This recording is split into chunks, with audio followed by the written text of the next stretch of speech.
नमस्कार दोस्तों, आप सब कैसे हैं। एक बार फिर से आप सभी का स्वागत है 90.8 FM 24 पर युवा यूनिसेफ और सीआरए के सहयोग से चलाए जा रहे यंग वॉरियर मूवमेंट सीरीज के 5वें एपिसोड में।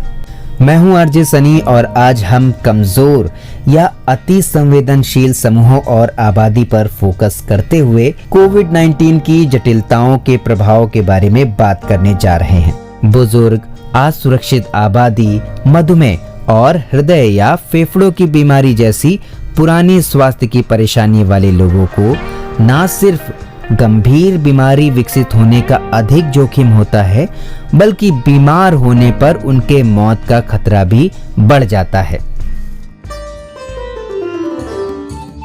और भाई, कैसे हो तुम? बिल्कुल तुम्हारे सामने खड़ा हूँ, फिट और फाइन। बहुत बढ़िया। लेकिन हाँ, तुमने कोविड-19 वॉरियर की सभा में ना कमाल ही कर दिया था। मतलब इतनी अच्छी जानकारी तुमने दी सेल्फ केयर के बारे में। तुम्हें पता है, मैंने उन जानकारी को बड़े ही ध्यान से सुना था, फॉलो भी किया और मुझे बहुत अच्छा लगा। लेकिन हाँ, तुमसे एक बात मुझे शेयर करनी थी। मैं इंतजार कर रहा था कि जैसे ही तुमसे मिलूंगा तुमसे पूछूंगा। दरअसल जब वो सभा खत्म हुई ना, तो मैं अपने घर जा रहा था और मेरे घर के रास्ते में एक पार्क पड़ता है और मैं ज्यादातर उस पार्क में टाइम स्पेंड करता हूँ। और वैसा ही हुआ, मैं सभा के बाद पार्क में गया। थोड़ी देर वहां बैठा तो मेरी बगल वाले बेंच पे कुछ अंकल बैठे हुए थे और वो आपस में बात कर रहे थे और उन्हें आपस में एक बात की। उन्होंने कहा कि इस कोविड-19 से अति संवेदनशील समूह को बहुत ही ज्यादा खतरा है। तो भाई, मुझे तुझसे एक बात पूछनी है कि ये अति संवेदनशील समूह कौन होते हैं? देखो, कोविड-19 तो किसी को भी बीमार कर सकता है, लेकिन कुछ समूहों या समुदायों को उनके पेशेगत, सामाजिक, आर्थिक और दूसरी स्वास्थ्य और जीवन की परिस्थितियों के कारण दूसरों के मुकाबले अधिक जोखिम हो सकता है। अति संवेदनशील आबादी में ऐसे व्यक्ति शामिल हो सकते हैं जिन्हें ज्यादा गंभीर बीमारी या नतीजों का जोखिम शामिल है, जैसे बुजुर्ग, वयस्क, विशेष रूप से 60 साल से अधिक वाले लोग, काफी पुराने समय से स्वास्थ्य समस्याओं से जूझ रहे किसी भी उम्र के लोग, जिन्हें फेफड़े की बीमारी, हृदय रोग, उच्च रक्तचाप, मधुमेह, गुर्दे की बीमारी, लीवर की बीमारी, स्ट्रोक या डिमेंशिया। किसी भी उम्र के वे लोग जिनकी प्रतिरक्षा प्रणाली कम हो सकती है, जिनमें इलाज पर आश्रित रहने वाली स्थिति हो, जैसे कैंसर या प्रतिरक्षा प्रणाली को कम करने वाली दवाएं लेने वाले लोग, कीमोथेरेपी लेने वाले लोग और मोटापे के साथ जीवन शैली वाले लोग। इनमें ऐसे व्यक्ति भी शामिल हैं जिनके कोविड-19 वायरस के संपर्क में आने के अधिक संभावनाएं हो सकती हैं, जैसे कि उनकी नौकरी या पेशे की वजह से उन्हें बड़ी संख्या में लोगों के संपर्क में रहने की आवश्यकता होती हो, जिससे किसी ऐसे व्यक्ति के संपर्क में आने की संभावना बढ़ जाती है जिसे कोविड-19 की बीमारी हो। घने समूह व्यवस्था में रहने वाले लोग, जैसे किसी मलिन बस्ती, छात्रावास या नर्सिंग होम में काम करने वाले लोग, और विकलांग लोग, जिससे उनके चलने फिरने और अपनी सुरक्षा करने की क्षमता प्रभावित हो सकती है। अच्छा, मैं तुमसे एक और बात पूछना चाहता हूँ। ऐसा हमने कई बार देखा है कि कोविड में कितने लोग ऐसे हैं जिनके अंदर कुछ लक्षण भी नहीं आए, लेकिन हाँ, वो कोविड पॉजिटिव थे, और कुछ लोग ऐसे थे जो कि बहुत जल्दी ठीक हो गए। तो मेरा एक सवाल है तुमसे, अगर मैं बात करूं तो कोविड-19 की बुनियादी जटिलताएं क्या हैं? ज्यादातर लोग जिन्हें कोविड-19 हुआ है वो कुछ ही हफ्तों में पूरी तरह से ठीक हो जाते हैं, लेकिन कुछ लोग यहाँ तक कि जिन्हें बीमारी का हल्का स्वरूप ही हुआ था, उनके शुरुआती स्तर पर ठीक होने के बाद भी उन्हें लक्षणों का अनुभव जारी रहता है। कुछ बुनियादी जटिलताएं जो इन रोगियों में लंबे समय तक हो सकती हैं, जैसे कि थकान, सांस फूलना या सांस लेने में कठिनाई, खांसी, जोड़ों में दर्द, सीने में दर्द, यहाँ तक कि याददाश्त या एकाग्रता या नींद की समस्या, मांसपेशियों में दर्द, सिर दर्द, जोर से दिल का धड़कना, गंध या स्वाद न आना, अवसाद की स्थिति पैदा हो जाना, चिंता या बुखार रहना, चक्कर आना, शारीरिक या मानसिक कार्यों के बाद लक्षणों का बिगड़ना, ये सब देखा जा सकता है। भाई मैंने सुना है कोरोना वायरस के संक्रमण के बाद कुछ ऐसे कॉम्प्लिकेशंस हैं जो लंबे समय तक बने रहते हैं, ऐसा क्यों? कुछ लोग कई नए और पहले से चले आ रहे लक्षणों का अनुभव कर रहे हैं, जो कि पहले उस वायरस से संक्रमित होने के बाद हफ्तों या महीनों तक जारी रह सकते हैं, जो कोविड-19 का कारण बनता है। इन स्वास्थ्य समस्याओं को कभी-कभी कोविड-19 के बाद की स्थितियां कहा जाता है। बुजुर्ग लोगों और कई गंभीर चिकित्सा स्थिति का सामना कर रहे लोगों में लंबे समय तक रहने वाले कोविड-19 लक्षणों के कायम रहने की सबसे अधिक संभावना है। यहाँ तक कि युवा या स्वस्थ लोग संक्रमण के बाद हफ्तों से महीनों तक अस्वस्थ महसूस कर सकते हैं। कुछ रिपोर्ट के अनुसार तो कोविड मुख्य रूप से फेफड़ों को प्रभावित करता है, लेकिन यह कई अन्य अंगों जैसे हृदय को नुकसान पहुंचा सकता है। निमोनिया अक्सर कोविड-19 से जुड़ा होता है, जो लंबे समय में फेफड़ों में हवा की छोटी थैली को लंबे समय तक नुकसान पहुंचा सकता है। कोविड-19 रक्त के थक्के बनाने के लिए रक्त कोशिकाएं भी बन सकता है, जो रक्त में सख्त गांठ होते हैं, और ये बड़े थक्के दिल के दौरे और स्ट्रोक का कारण बन सकते हैं। पहले से मौजूद स्थितियों और कोविड-19 संक्रमण की जटिलताओं के बीच संबंधों को समझना या पहचानने के लिए महत्वपूर्ण है कि किसी रोगी में गंभीर बीमारी विकसित होगी यदि लोगों को उच्च रक्तचाप या मधुमेह जैसी पुरानी बीमारी है, तो उनमें कोविड की जटिलताएं विकसित हो सकती हैं, क्योंकि ये बहुत ज्यादा जोखिम वाले समूह हैं। मैंने ब्लैक फंगस के बारे में बहुत कुछ सुना है, तो क्या ब्लैक फंगस भी एक प्रकार की कोविड जटिलता है? ब्लैक फंगस या म्यूकोरमाइकोसिस एक ऐसी दुर्लभ स्थिति होती है जो उन लोगों को प्रभावित करती है जिनमें रोग प्रतिरक्षा की गंभीर कमी होती है, जिन्हें अनियंत्रित मधुमेह है, जिन्हें कोविड-19 हुआ था और स्टेरॉइड्स का उपयोग करके उनका इलाज किया गया था। ये मुख्य रूप से मुंह, नाक, आंख को प्रभावित करता है और बाद में मस्तिष्क में फैल जाता है। यदि बिना उपचार के छोड़ दिया जाए तो इससे संक्रमित होने वाले लगभग आधे लोगों की मौत हो सकती है। अस्पतालों में अस्वच्छता की स्थिति और कोविड उपचार के दौरान बिना निगरानी वाली दवाओं के उपयोग ऐसी जटिलताओं का मुख्य कारण हो सकते हैं। विशेष रूप से भारत इस संक्रमण के लिए अति संवेदनशील है, क्योंकि यहाँ कोविड-19 की दरों में भारी बढ़ोतरी हुई है। 25 जुलाई 2021 तक ब्लैक फंगस के लगभग 45,000 मामले सामने आ गए थे, और तुम्हें पता है भारत में अब तक ब्लैक फंगस के कारण कुल 4300 लोगों की मौतें हुई हैं। अगर ब्लैक फंगस भी एक प्रकार का कोविड जटिलता है, तो इसका हम इलाज कैसे करें? इसे कैसे ठीक कर सकते हैं? आंखों या नाक की कैविटी को शारीरिक रूप से हटाने के लिए निरंतर सर्जरी द्वारा मरीजों का इलाज किया जाता है। हालांकि अगर जल्दी पकड़ में आ जाए तो इसका इलाज एंटी फंगल दवाओं से भी किया जा सकता है, पर ध्यान देने वाली बात यह है कि सभी दवाएं सही तरीके से और एक पेशेवर स्वास्थ्य सेवा प्रदाता की देखरेख में ही ली जानी चाहिए। उचित उपाय करके इसे रोका जा सकता है। अगर कोविड की बात की जाए तो उसमें ऐसे कौन से लंबे समय तक दिखने वाले प्रभाव हैं जो कि हम आगे देख सकते हैं?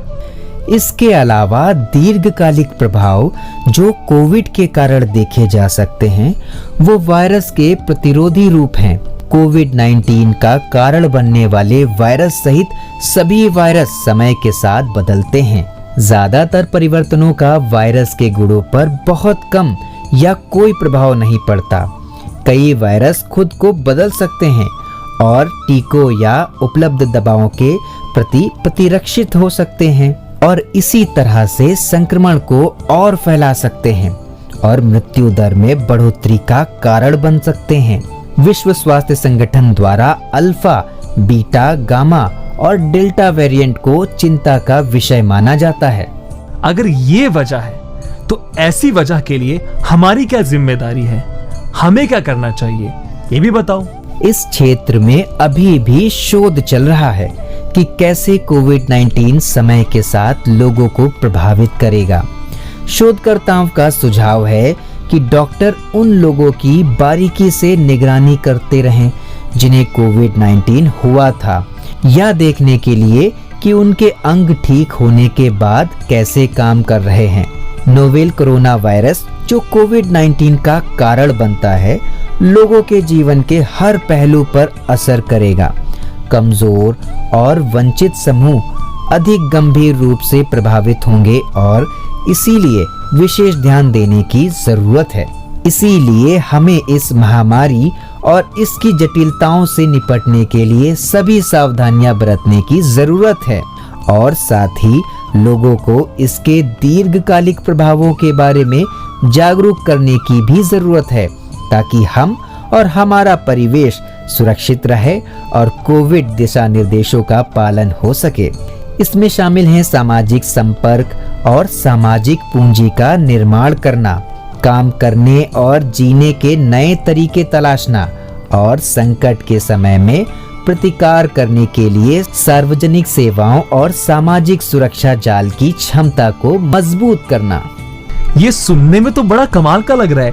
थोड़ा मुझे बताओगे कि ये सामाजिक सुरक्षा जाल क्या है? सामाजिक सुरक्षा उन कमजोर लोगों के लिए विशेष रूप से महत्वपूर्ण है जिनके पास उनकी सशक्तिकरण को बढ़ावा देने वाले सेवाओं और हस्तांतरणों तक बहुत कम पहुंच है या कोई पहुंच नहीं है, जैसे कि नागरिक पहचान और पंजीकरण, जिनमें राशन कार्ड, बीपीएल कार्ड, विशिष्ट प्रमाणन संख्या, जमीन बैनामा, इसके अलावा सामाजिक और वित्तीय योजनाएं और कार्यक्रम जिनमें वृद्धावस्था पेंशन, उद्यमों के लिए रियायती ऋण, विधवाओं और अनाथों को सहायता, साथ ही साथ अधिकार और हकदारी जिनमें भोजन का अधिकार, स्वास्थ्य का अधिकार, शिक्षा का अधिकार और वन अधिकार अधिनियम। अच्छा, एक बात बताओ, सामाजिक सुरक्षा जाल के अंदर कोई खास बात, इसकी कोई खास विशेषता जो हमें अपनानी चाहिए? कुछ ऐसी योजनाएं हैं जो सभी के लिए उपलब्ध हैं और कुछ ऐसी योजनाएं हैं जो विशेष रूप से लक्षित आबादी के लिए हैं। अब मैं चल रहा हूँ यंग वॉरियर की सभा में, आगे की बात वहीं होगी।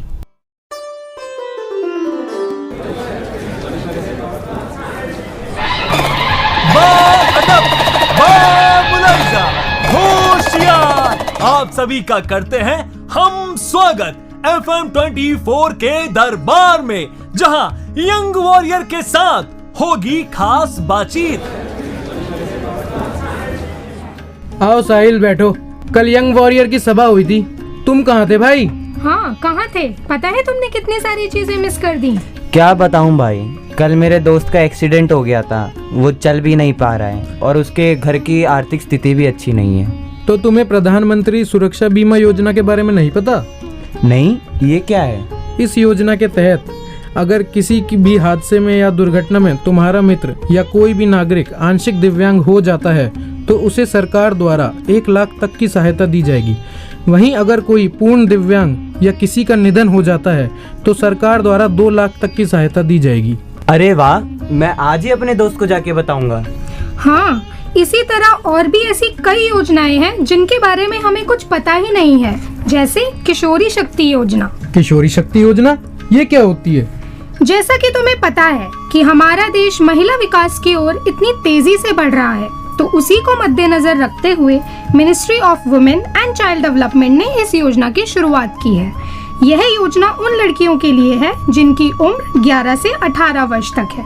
उनका उद्देश्य है उनके गुणात्मक कौशल विकास में सुधार, स्वास्थ्य और पोषण को मजबूत करना, साक्षरता को बढ़ावा देना, यौन शिक्षा प्रदान करना, पढ़ाई छोड़ चुकी किशोरियों को औपचारिक और अनौपचारिक शिक्षा प्रदान करना। अब बारी है हमारी किशोरियों को आगे बढ़ने की और लड़कों के साथ कदम से कदम मिलाकर चलने की। अरे वाह, ये तो हमारी बहनों के लिए बहुत अच्छी योजना है। लेकिन मुझे एक और चिंता है। कोविड की वजह से कितनों की नौकरी चली गई है। हम भी जब बूढ़े हो जाएंगे तो ना जाने कौन सी महामारी आ जाए और हमें अपने बच्चों पर निर्भर होना पड़े। अरे इसके लिए तो कुछ दिनों पहले अखबार में एक योजना आई थी जो मेरे दादाजी ने मेरे को बताई थी। इस योजना के तहत 60 साल की उम्र से आपको 1000, 2000 ही नहीं बल्कि 4000 या अधिकतम 5000 प्रति माह रुपए की पेंशन की गारंटी ग्राहक द्वारा योगदान पर दिया जाएगा। भारत का कोई भी नागरिक अटल पेंशन योजना में शामिल हो सकता है। बस कुछ शर्तें हैं। ग्राहक की उम्र 18 से 40 वर्ष होनी चाहिए, उसका बचत खाता होना चाहिए। इस योजना का लाभ लेने के लिए खाता खोलने से लेकर 60 साल की उम्र तक प्रति माह कुछ धनराशि खाते में जमा करनी होगी। अरे वाह, हम भी आज ही जाकर अपना खाता खुलवाते हैं। अरे तन्वी, कल मैंने तुम्हारी दोस्त को देखा था, वो स्कूल से वापस जा रही थी, बड़ी उदास थी। कल मैंने उससे बात करने की कोशिश भी करी, तब भी वह कुछ नहीं बोली। क्या हुआ? अरे वही जो मासिक प्रॉब्लम होती है, हर लड़की के साथ होती है, हर मंथ होती है, बस उसी कारण वो थोड़ी सी उदास थी और वो घर जा रही थी। और तुम्हें पता है, इसके लिए सरकार ने अभी एक नई योजना चालू की है जिसका नाम है स्त्री स्वाभिमान योजना, जिसके अंदर हर लड़की और हर महिला जो इस देश की रहने वाली है उसको सैनिटरी नैपकिन दिए जाएंगे और इवन महिलाओं को रोजगार भी दिया जाएगा। इसका मेन कारण यही है कि जो लड़कियां नहीं सह पाती या जो लड़कियां अलग अलग चीज़ें यूज़ करती हैं और स्वस्थ नहीं रह पाती, उनको बीमारियां हो जाती हैं, इसी रीज़न से उनके लिए गवर्नमेंट ने ये स्त्री स्वाभिमान योजना शुरू की है, जिसको केंद्र मंत्रालय के द्वारा ही शुरू किया गया था। और इसके अंदर जो CSC कॉमन सर्विस सेंटर्स हैं उनके द्वारा जो छोटे छोटे गांव में कंपनीज या फैक्ट्रीज खुलती हैं, जिनको हम विलेज स्मॉल एंटरप्राइजेस भी कहते हैं, उनके अंदर उनको पैड बनाने के लिए काम दिया जाएगा। इवन वहाँ पे 8 से 10 महिला काम भी कर सकती हैं और इससे औरतें अपने आप इंडिपेंडेंट रहती हैं। और शहरी और ग्रामीण सभी महिलाओं और लड़कियों को गवर्नमेंट सैनिटरी पैड या फिर उनको इस चीज़ के लिए जागरूक भी करेगी, अलग अलग कैंप लगाएगी जिसमें उनको प्रॉपर्ली बताया जाएगा कि सैनिटरी पैड कैसे यूज़ करते हैं, इसके फ़ायदे क्या हैं। मैंने सुना है कि कई गाँव में जो औरतें होती हैं उनको बहुत सारी बीमारियाँ हो जाती हैं या फिर उनका बहुत जल्दी मिसकैरेज भी हो जाता है, जिसके कारण वो बहुत सारी कैंसर की बीमारी जो कि ओवरिन कैंसर होता है, जो कि पैड की बजाय अलग अलग चीज़ें यूज़ करने से होता है, जैसे गंदा कपड़ा, राख भी बहुत सारी औरतें यूज़ करती हैं पीरियड्स के टाइम या फिर जो मासिक दौर चलता है उसके समय। इसके ऊपर एक झूठी अफवाह भी फैली हुई है कि गवर्नमेंट आपके अकाउंट में 1,24,000 रुपये कुछ जमा कराएगी, लेकिन ये एक झूठी अफवाह है। और कहना चाहूँगी कि 15 कुछ ऐसी यूनिट लगी हुई हैं ऑल ओवर इंडिया जिसमें सैनिटरी पैड बनाए जाते हैं और जो CSC कॉमन सेंटर्स हैं वहाँ से पैड के लिए अप्लाई कर सकते हैं और उनको प्रॉपरली फ्री में पैड बांटे जाएंगे जितनी भी लड़कियां हैं। और इसका मेन उद्देश्य यही है कि जो जितने भी पैड मैन्युफैक्चरिंग कंपनीज हैं उनको एक लड़की की पूरे साल के पैड बनाने के लिए 500 रुपये दिए जाएंगे पर गर्ल। और जितने भी विलेज लिटिल एंटरप्रेन्योर्स हैं उन सबको बोला भी जाएगा कि वो 8 से 10 महिला वहाँ पे काम करेंगी और जितनी महिलाएं हैं उन सबको रोजगार दिया जाएगा। और उनके लिए अलग अलग कैंप इसलिए लगाए जाएंगे कि बहुत सी महिलाओं को सैनिटरी नैपकिन के बारे में नहीं पता है। अगर आपको सैनिटरी नैपकिन चाहिए हर मंथ तो आपको क्या करना है, इसकी ऑफिशियल वेबसाइट पे जाना पड़ेगा और प्रॉपर्ली वहाँ रजिस्ट्रेशन कराना पड़ेगा, तो आप हर महीने इस योजना का लाभ उठा सकती हैं। और मैं ये कहना चाहूँगी कि गाँव में क्या होता है कि बहुत सारी औरतों को नहीं पता चलता है कि हमें ये चीज़ कैसे यूज़ करनी है, कब करनी है, तो आप जानकारी भी प्राप्त कर सकते हैं इसकी ऑफिशियल वेबसाइट से। उनका कॉन्टैक्ट नंबर भी है और आप किसी से भी बात भी कर सकते हैं, वो आपको समझा भी सकते हैं। और अब तक कुछ 50 लाख औरतें इस योजना का बेनिफिट उठा चुकी हैं। और मैं ये भी बता दूं कि जो भी महिला अगर इस योजना के तहत रजिस्टर कराती है अपने आप को, तो वो जो लोकल पैड किसी भी जगह पर मिलता है वो उसे उस दाम से सस्ते दामों पर मिलेगा। और जो लड़कियां स्कूल जाती हैं, गवर्नमेंट स्कूल्स में हैं, उनको फ्री में पैड्स प्रोवाइड किए जाएंगे। अरे केतन भाई, ये क्या हो रहा है यहाँ पे? अरे उत्सव भाई, यहाँ पे यंग वॉरियर्स की ना बातचीत चल रही है योजनाओं को लेकर। अरे वाह, यंगस्टर्स को ऐसी बातें करनी चाहिए और ऐसी चीजों में हमें भी हिस्सा लेना चाहिए।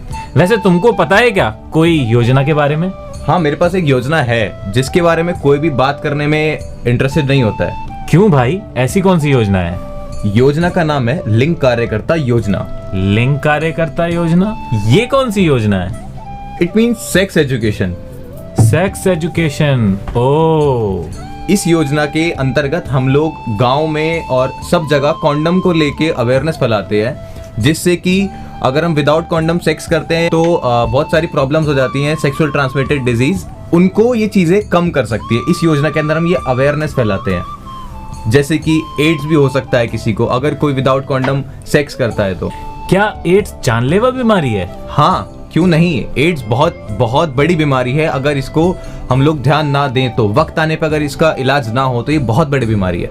ओह, तो मतलब इसके बारे में सबको जानकारी होना बिल्कुल जरूरी है। बहुत जरूरी है, सबको इस बारे में जानकारी होना बहुत जरूरी है। पर आज के टाइम में कोई भी इस चीज को लेके बात नहीं करता है। इवन पेरेंट्स, फ्रेंड्स, कोई भी इस चीज को लेके बात नहीं करता है। इसलिए ये योजना बनाई गई है। हाँ, यूथ थोड़ा शेयर करने से घबराता है अपने पेरेंट्स से। यूथ कैसे शेयर कर सकता है इन बातों को?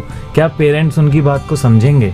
पेरेंट्स को बात को समझाना आना चाहिए। यूथ डायरेक्टली शेयर नहीं करेगा, पेरेंट्स को भी एक स्टेप लेना चाहिए टूवर्ड्स चाइल्ड, कि उनको अवेयर करें इन चीज़ों से लेके, क्योंकि उनकी एक एज आती है जहाँ पर हार्मोन्स चेंज होते हैं और बॉडी की नीड्स बढ़ जाती हैं।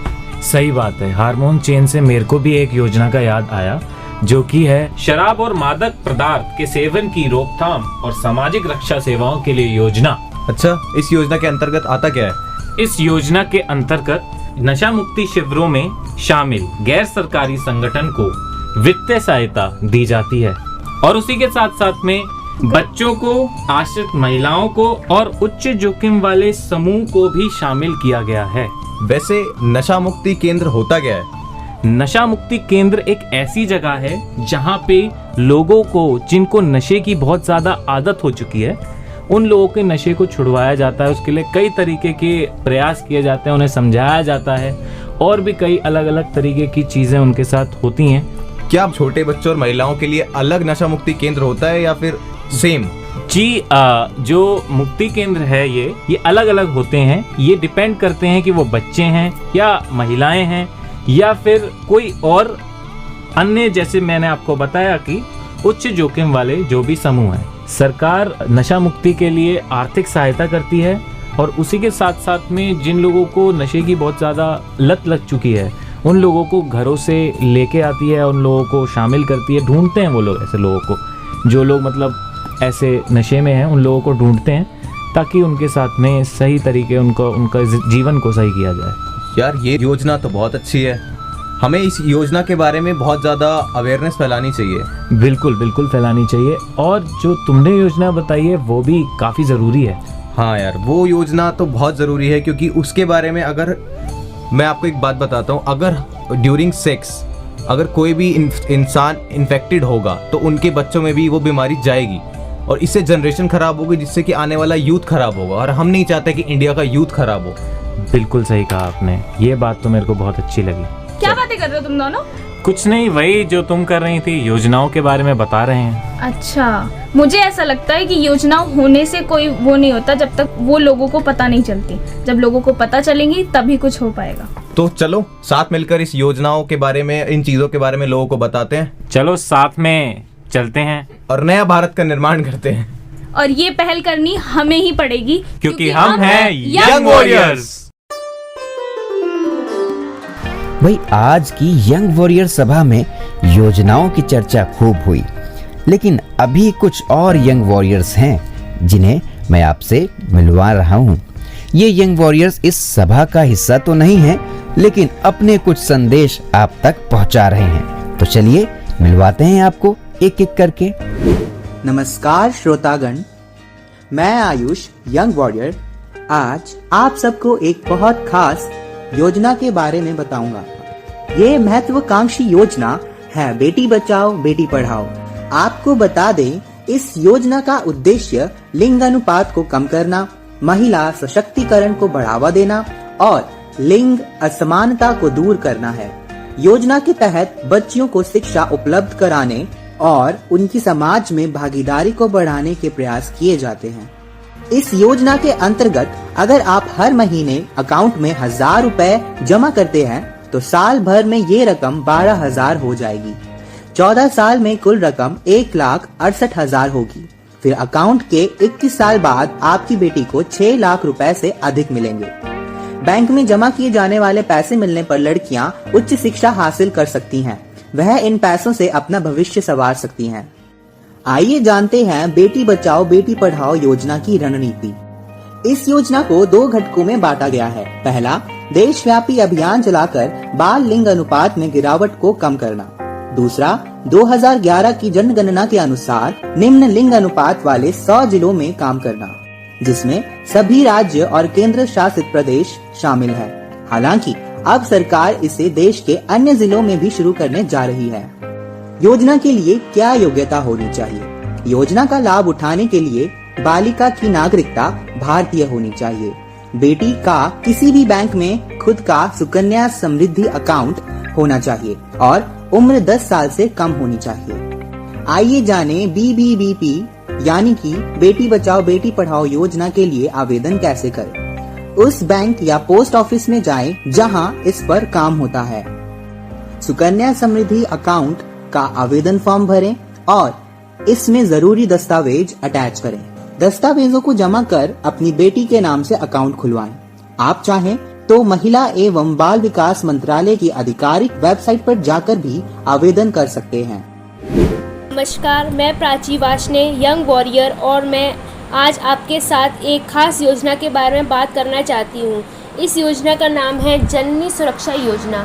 जननी सुरक्षा योजना राष्ट्रीय ग्रामीण स्वास्थ्य मिशन के तहत एक सुरक्षित मातृत्व हस्तक्षेप है। इसमें माता एवं शिशु मृत्यु दर को कम करने के लिए ये योजना लागू की गई है।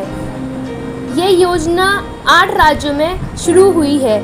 उत्तर प्रदेश, बिहार, उत्तराखंड, मध्य प्रदेश, छत्तीसगढ़, झारखंड, राजस्थान, उड़ीसा, असम और जम्मू और कश्मीर में। जननी सुरक्षा योजना में अधिकतर लाभ 2 कैटेगरी में दिया जाता है। ग्रामीण महिला गर्भवती होती हैं तो उन्हें जननी सुरक्षा योजना के तहत 1,400 रुपये की राशि मिलती है तथा शहरी महिला को 1,000 रुपये की राशि मिलती है। प्रथम शिशु को जन्म देने वाली महिला को आवेदन करने पर 5,000 रुपये की राशि उसके खाते में डाल दी जाती है, पर आपको जननी सुरक्षा योजना के तहत 5,000 रुपये प्राप्त करने के लिए कुछ कागजों की ज़रूरत पड़ेगी, जैसे आधार कार्ड या वोटर कार्ड, अस्पताल द्वारा जारी डिलीवरी सर्टिफिकेट, महिला का bank number, BPL ration card, पते का सबूत, निवास प्रवेश पत्र, जननी सुरक्षा कार्ड, मोबाइल नंबर और एक फ़ोटो। जननी सुरक्षा योजना की कुछ विशेषता हैं। ये 100% केंद्र प्रायोजित योजना है और ये नगद सहायता की एकत्रित करता है। डिलीवरी के बाद 5 साल तक माँ और बच्चे की टीकाकरण को लेकर उन्हें जानकारी भी दी जाती है और निःशुल्क टीकाकरण किया जाता है। गर्भवती महिला को पोषाहार दिया जाता है, जैसे कि दलिया, रोटी, सब्जी, दाल, दूध, मेवा आदि। इसके साथ एक किताब भी दी जाती है जिसमें सारी जानकारियाँ होती हैं कि आपको कैसे क्या करना है और आने जाने की भी सारी सुविधाएं दी जाती हैं। मैं आप सभी को अनुरोध करती हूँ कि आपके आसपास गर्भवती महिलाओं को जागरूक करें। धन्यवाद। मैं हूँ मानवी भारद्वाज, यंग वॉरियर, और आज मैं आप सभी को एक बहुत ही खास योजना के बारे में बताना चाहती हूँ और इस योजना का नाम है एकीकृत बाल विकास सेवाएं। इस योजना के अंतर्गत छोटे बच्चों का पूरक पोषण, टीकाकरण, स्वास्थ्य जांच, रेफरल स्वास्थ्य सेवाओं, गैर औपचारिक पूर्व विद्यालय शिक्षा सेवाओं का एक एकीकृत पैकेज प्रदान करता है। इस योजना का लक्ष्य समूह है 6 वर्ष तक की आयु के बच्चे, गर्भवती और स्तनपान कराने वाली महिलाएं और 16 से 44 वर्ष तक की आयु की महिलाएं। इस योजना के लिए जो लोग योग्य हैं वह हैं 6 वर्ष तक की आयु के बच्चे, गर्भवती और स्तनपान कराने वाली महिलाएं, 15 से 44 वर्ष तक की महिलाएं, 18 वर्ष की आयु तक की किशोरियां, को अनौपचारिक शिक्षा और स्वास्थ्य और पोषण पर प्रशिक्षण के लिए। धन्यवाद।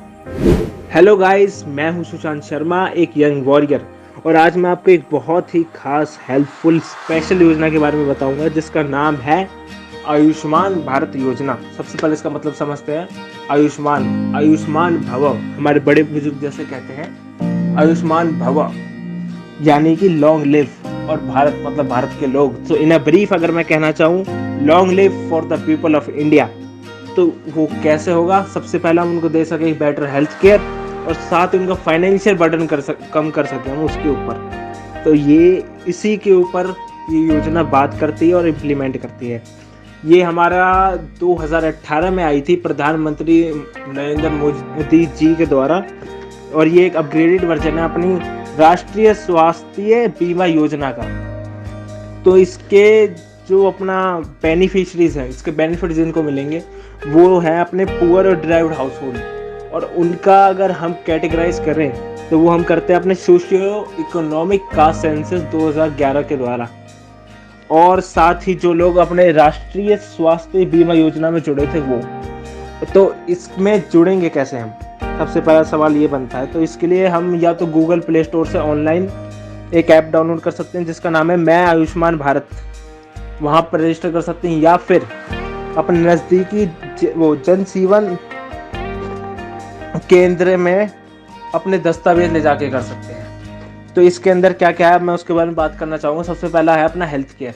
तो अपने हेल्थ केयर के सुधारने का काम करते हैं, जैसे कि अपने जो भी गवर्नमेंट हॉस्पिटल्स हैं, अपने रूरल एरियाज़ में जो हेल्थ केयर अथॉरिटीज़ हैं, सेंटर्स हैं, उनको और डेवलप करके उनका जो अपना इंफ्रास्ट्रक्चर उसको बढ़ाकर, साथ ही और हेल्थ केयर सेंटर खोले जाएं, उसके ऊपर फोकस है इसका।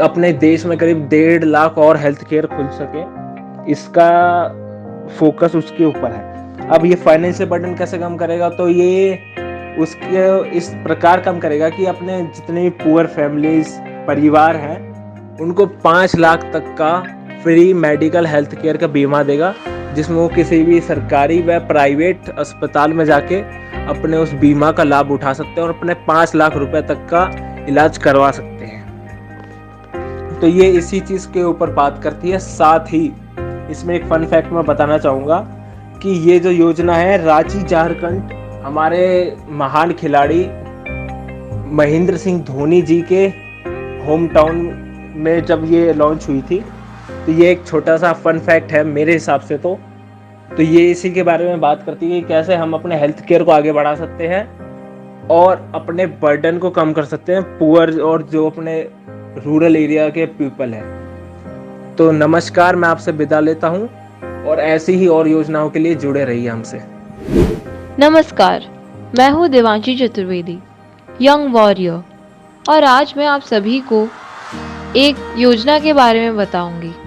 भारत सरकार की अनेक योजनाओं में से एक राजीव गांधी योजना, जो कि किशोरियों की सशक्तिकरण के लिए है, उस पर थोड़ा मैं प्रकाश डालती हूँ। इसका लक्ष्य 11 से 18 वर्ष की गरीब व बेसहारा कन्याओं के जीवन के स्तर में सुधार लाना है। इस योजना को 2010 में शुरू करने की घोषणा की गई थी, परंतु यह योजना को कार्य रूप में परिणत 1 अप्रैल 2011 में अंतर्राष्ट्रीय महिला दिवस के अवसर पर किया गया था। राजीव गांधी योजना के अंतर्गत किशोरियों को स्वास्थ्य, स्वच्छता एवं पोषण संबंधी सेवाएं उपलब्ध कराई जाती हैं। स्कूल छोड़ चुकी कन्याओं को पुनः शिक्षा पूर्ण कराने के लिए भी प्रेरित किया जाता है, और तो और जीवन स्तर को भी उठाने के लिए किशोरियों को व्यावसायिक कौशल व प्रशिक्षण रोजगार उपलब्ध कराया जाता है, जिससे उनका जीवन बेहतर हो सके। नमस्कार, मैं हूं मौली गुप्ता, यंग वॉरियर, और आज मैं आप सभी को एक बहुत ही खास योजना के बारे में बताऊंगी, जो अनुसूचित जाति, जनजाति व पिछड़े वर्ग की बालिकाओं के लिए बनाई गई है। हमारी इस योजना का नाम है कस्तूरबा गांधी बालिका विद्यालय योजना।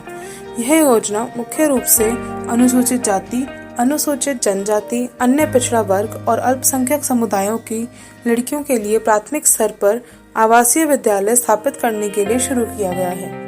बालिका शिक्षा को बढ़ावा देना इस योजना का महत्वपूर्ण लक्ष्य है। कस्तूरबा गांधी बालिका विद्यालय योजना सर्व शिक्षा अभियान के अंतर्गत सभी विद्यार्थियों को मुफ्त शिक्षा प्रदान कराएगा और आवास भी उपलब्ध कराया जाएगा।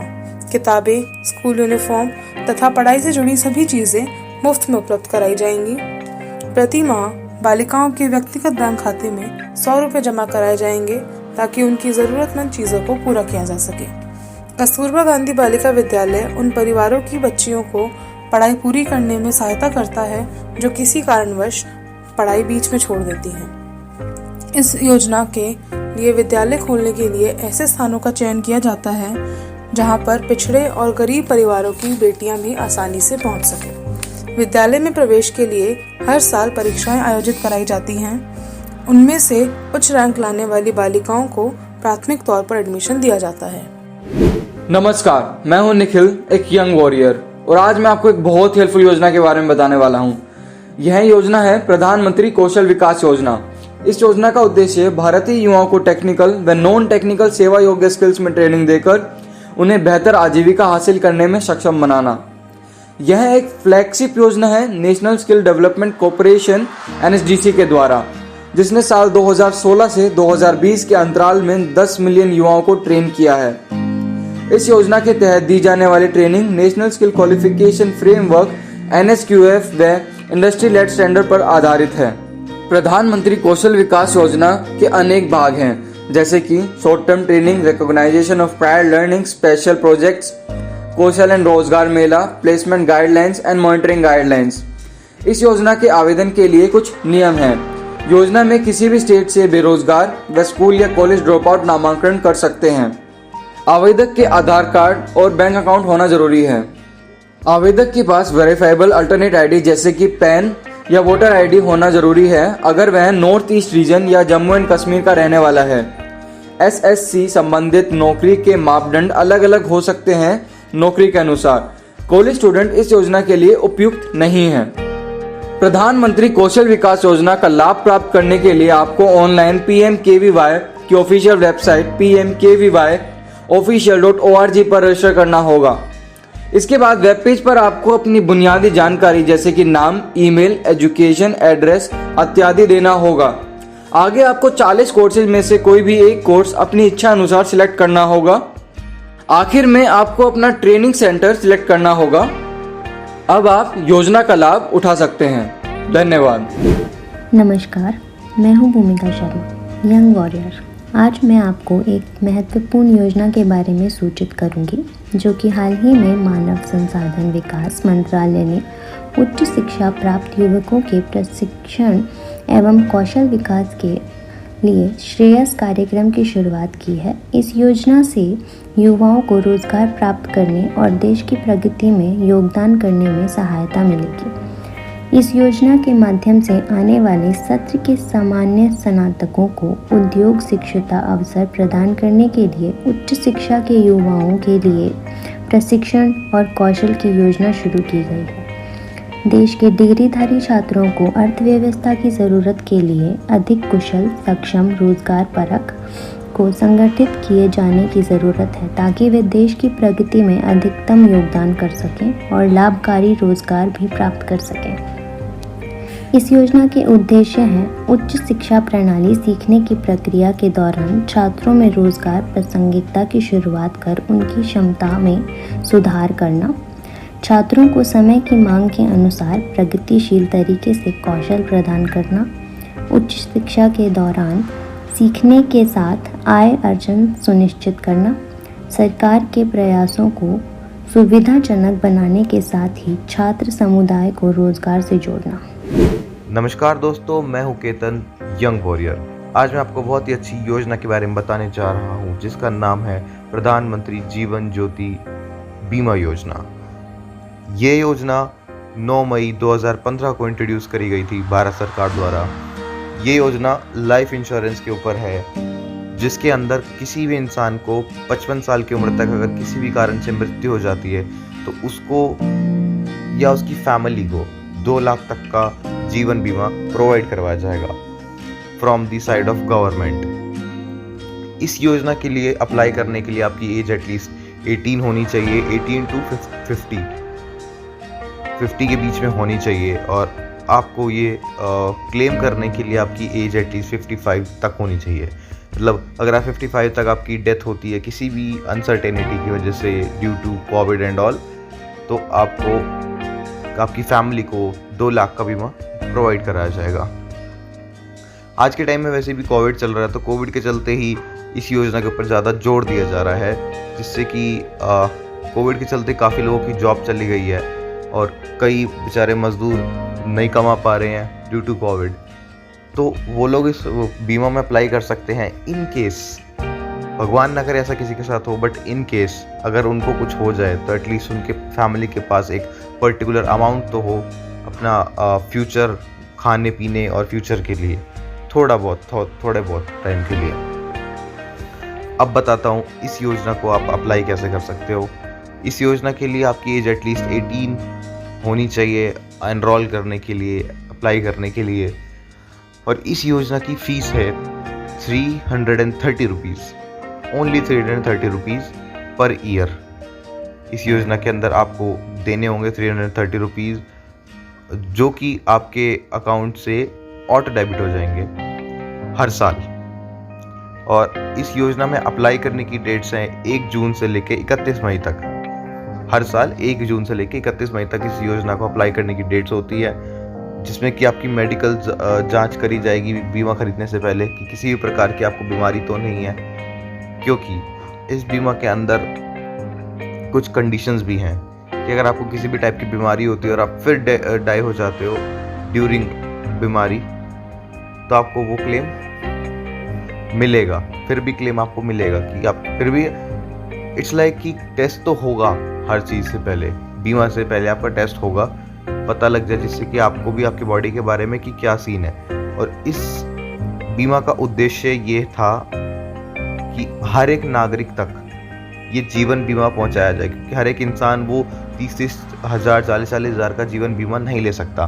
तो सरकार ने ये 2015 में इसलिए ही इंट्रोड्यूस करा कि एटलीस्ट किसी के पास, जिसके पास पैसे नहीं है, वो एटलीस्ट 330 रुपीज़ देकर अपने साल का, 1 साल का या फिर हर साल बीमा रिन्यू करा के बीमा अपना रखे तो सही एटलीस्ट। और ड्यू टू कोविड इसकी भी मांग बहुत ज़्यादा हो गई थी, और इस वजह से इस बार बहुत ज़्यादा लोगों को ये बीमा प्रोवाइड भी करवाया गया सरकार द्वारा, और बहुत ज़्यादा लोगों को इससे हेल्प भी हुई, जिनकी अनसर्टेनिटी ड्यू टू कोविड कई लोगों की डेथ हो गई, तो उनकी फैमिली को ये 2 लाख रुपए प्रोवाइड करवाए गए हैं सरकार की तरफ से।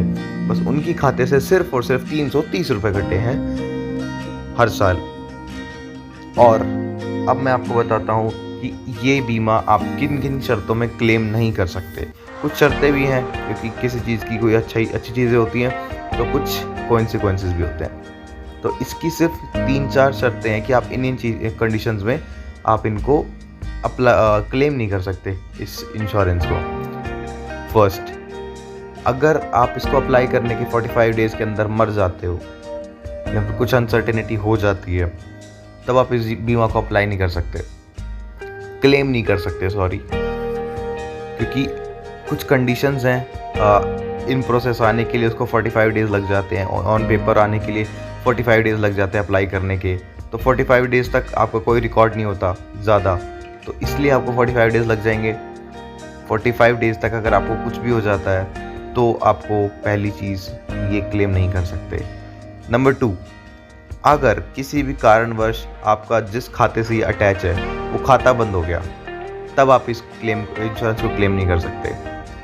नंबर 3, बैंक खाते में प्रीमियम राशि ना होने पर, जो 330 रुपीज़ है, अगर आप किसी भी साल में आपका वो 330 रुपीज़ का अमाउंट नहीं जमा हो पाता है, नहीं वो हो पाता है, तो अगर वो क्लेम फिर नहीं कर सकते आप। अगर आप पैसे जमा नहीं करोगे तो आपको क्लेम नहीं होगा। और नंबर 4, अगर आपकी उम्र 55 साल से ऊपर की है। जी हाँ, आपने सही सुना, ये इंश्योरेंस सिर्फ 55 साल तक के लोगों के लिए ही है कि 55 साल तक अगर आपको कुछ होता है तभी आपको ये क्लेम मिलेगा, ये 2 लाख रुपए वाला क्लेम, प्रधानमंत्री जीवन ज्योति बीमा योजना। यही वाला क्लेम। बट आपको इसमें ज़रूर एनरोल करना चाहिए, जिससे कि कभी भी कुछ भी हो सकता है। फ्यूचर इज़ अनसर्टेन, फ्यूचर में कभी भी कुछ भी हो सकता है। तो आपको अपनी फैमिली के लिए, अपने लिए एक बैकअप लेके चलना चाहिए, जिसमें मैंने भी अपनी फैमिली का सबका ये जीवन बीमा कराया हुआ है, ये वाला प्रधानमंत्री जीवन ज्योति बीमा योजना। इस योजना के अंतर्गत आपको अप्लाई करने के लिए सिर्फ कुछ चीज़ें लगेंगी, जैसे कि आधार कार्ड, पहचान पत्र, बैंक अकाउंट, मोबाइल नंबर और कुछ पासपोर्ट साइज फ़ोटोज़। तो जल्दी जाइए इस प्रधानमंत्री योजना में एनरोल करिए, अप्लाई करिए और अपने आप को सेफ बनाइए और अपनी फैमिली को सेफ बनाइए। जय हिंद, जय भारत। हेलो एवरीवन, मैं हूं वंश अग्रवाल, एक यंग वॉरियर, और आज मैं आपको एक बहुत ही स्पेशल योजना के बारे में बताऊंगा, जिसका नाम है EDLI यानी कर्मचारी जमा जीवन बीमा योजना। इस योजना के फ़ायदे कुछ इस तरह हैं कि किसी भी कर्मचारी की मृत्यु पर जो EDLI योजना का सदस्य हो, उसके परिवार के सदस्य को 2.5 लाख रुपए से 7 लाख के बीच सुनिश्चित लाभ प्राप्त होता है। इस योजना से परिवार वालों को बहुत मदद मिलती है। यह योजना 15,000 रुपये प्रति माह मूल्य वेतन से कम वाले सभी कर्मचारियों पर लागू होती है। इस योजना में अप्लाई करने के लिए आपके पास होना चाहिए एक विविध भरा हुआ फॉर्म, मृत्यु प्रमाण पत्र उस अधिकारी का, उत्तराधिकार प्रमाण पत्र, संरक्षता प्रमाण पत्र छोटे बच्चे के लिए और रद्द किया गया एक चेक की कॉपी। अगर आपके पास ये सब चीज़ें हैं तो आप इस योजना का लाभ उठा सकते हैं। धन्यवाद। तो देखा आपने, इस बार यंग वॉरियर्स सरकारी योजनाओं के बारे में लोगों को बता रहे हैं और उन्हें जागरूक कर रहे हैं। तो फिलहाल दोस्तों, इससे पहले कि मैं आपसे इजाजत लूं, आपको ये बताते चलता हूं कि आप कैसे यंग वॉरियर बन सकते हैं।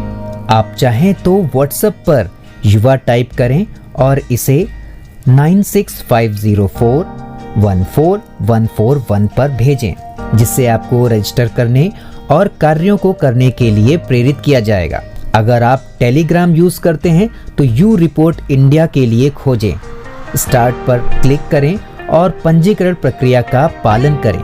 Facebook page you report India पर भी आप जा सकते हैं, जहां पर युवा टाइप करके मैसेज सेंड कर सकते हैं। और यदि आप व्हाट्सएप इस्तेमाल नहीं करते या इंटरनेट सेवा आपके पास उपलब्ध नहीं है, तो आप चाहें तो IVR नंबर पर मिस कॉल भी दे सकते हैं। IVR नंबर नोट करें 08066019225। इसके अलावा सोशल मीडिया फेसबुक, ट्विटर और इंस्टाग्राम पर भी मैं एक #यंग वॉरियर हूँ पोस्ट करें और अपने 5 दोस्तों को टैग करें। तो चलिए दोस्तों, अभी के लिए मुझे इजाज़त दीजिएगा। दोबारा फिर मुलाकात होगी 90.8 FM 24 पर युवा, यूनिसेफ और CRA के सहयोग से चलाए जा रहे यंग वॉरियर मूवमेंट सीरीज़ के अगले एपिसोड में। नमस्कार।